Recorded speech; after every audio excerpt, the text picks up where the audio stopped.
இந்த திமுகவை நம்பாதீங்க.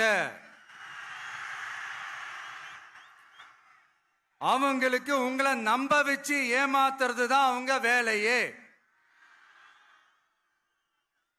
நான் சொன்ன பல கோரிக்கைகளை எல்லாம் தீர்த்து வைக்கிறதுக்கு நம்ம புதுச்சேரி கவர்மெண்ட்டுக்கும் அதோட மக்கள் திட்டங்களுக்கும் ரொம்ப அக்கறையா உண்மையா துணை நிற்கிறோம். தமிழ்நாட்டை ஒதுக்குற மாதிரி புதுச்சேரியும் ஒதுக்க கூடாதுன்னு நாங்க கேட்டுக்கிறோம். கிட்டத்தட்ட 20 லட்சம் பேர் வாழ்ற யூனியன் பிரதேசமான புதுச்சேரி மத்திய நிதி குழுவில் இடம்பெறவில்லை. அதனால் மாநிலங்களுக்கான நிதி பகிர்தல் அடிப்படையிலும் யூனியன் பிரதேசங்களுக்கான நிதி பகிர்தல் அடிப்படையிலும் புதுச்சேரிக்கு நிதி ஒதுக்கப்படுவதில்லை.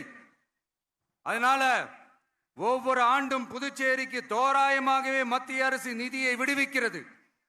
அந்த நிதியும் அரசு ஊழியர்களின் சம்பளம், ஓய்வூதிய தொகை உள்ளிட்ட திட்ட செலவுகளுக்கே சென்று விடுவதால் மீத தேவைக்கு வெளிச்சந்தையிலும் கடன் பத்திரங்களை கடன் வாங்குகிறது புதுச்சேரி. இந்த நிலைமை மாறணும்னா ஒரே வழி மாநில அந்தஸ்து. நம்ம புதுச்சேரி மக்களோட பல்லாண்டு கால கோரிக்கை.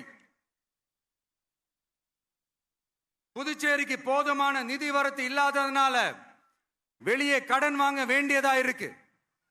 புதுச்சேரியோட கடனை குறைச்சு தற்சார்பு பொருளாதாரத்தை வளர்த்தெடுக்க திட்டங்கள் வகுக்கப்பட வேண்டும்.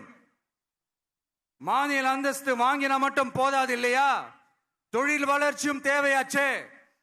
புதுச்சேரி தென்னிந்தியாவின் முன்னணி இண்டஸ்ட்ரியல் ஹப்பாக மாற்ற எல்லா முயற்சிகளும் எடுக்க வேண்டும். இந்திய அளவில் ரேஷன் கடைகளே இல்லாத மாநிலம் புதுச்சேரி தான்.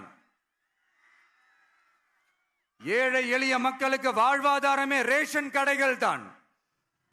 மற்ற மாநிலங்கள்ல இருக்கிற மாதிரி இங்கேயும் அரிசி, சர்க்கரை, பருப்பு, கோதுமை, எண்ணெய்னு அனைத்து பொருட்களும் வழங்கும் முறை சீராக்கப்பட வேண்டும்.